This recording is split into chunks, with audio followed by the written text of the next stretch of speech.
Good morning 10th class. So today we are in the same topic, that is Salt March. In the previous topic we have discussed about that the Gandhiji has submitted a 11 demand letter to the Lord Viceroy, who was unwilling to negotiate, and so Mahatma Gandhi has started his famous Salt March from Sabarmati to Dandi with his 78 trusted volunteers.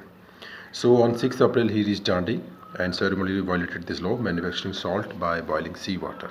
And this begins the civil disobedience movement in India. So in this topic we are going to read that this marked the beginning of civil disobedience movement. I am in page number 63. But this movement was little bit of different from what we call the non-cooperation movement, which we have discussed earlier. People were now asked, in non-cooperation movement, people were asked to refuse the British laws, but in this they were advised to break the British laws, and thousands in different part of the country broke the salt law. It means, as I told you earlier, that at the time of Britishers, only British companies were allowed to make the salt, but now Mahatma Gandhi had decided that Indians will also make salt on their own. Thousands in different parts of the country blocked the salt law, manufactured salt and demonstrated in front of government salt factories. It means all the Indians have now demonstrated in front of government salt factories. And as the movement has spread, foreign clothes were boycotted and liquid soft were picked. It means all the things were done as it was done earlier also. Foreign clothes were boycotted, liberal soft were picked, peasants refused to pay revenue and chowkidari taxes. All the taxes which were imposed by the Britishers, peasants were now refused to pay it.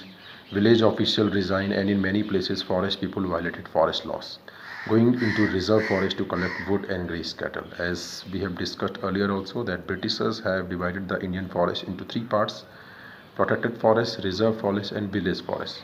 Reserve forests are only reserved for Britishers, and as we all know that these forests are of best natural things.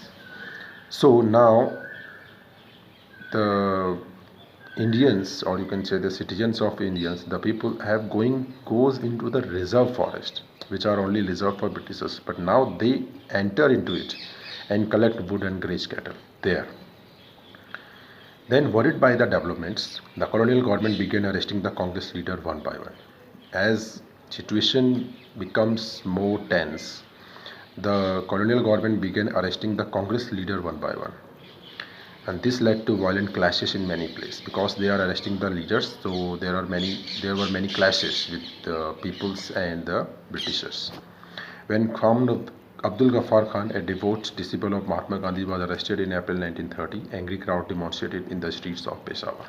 It means when one person whose name was Khan Abdul Ghaffar Khan, who is also known as Frontier Gandhi, he was arrested, people become very violent and they demonstrate in front of government buildings.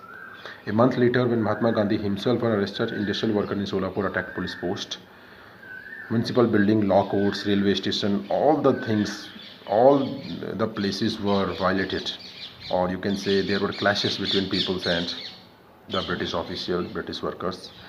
A frightened government responded with a policy of brutal repression, and almost 1 lakh people were arrested in civil disobedience movement.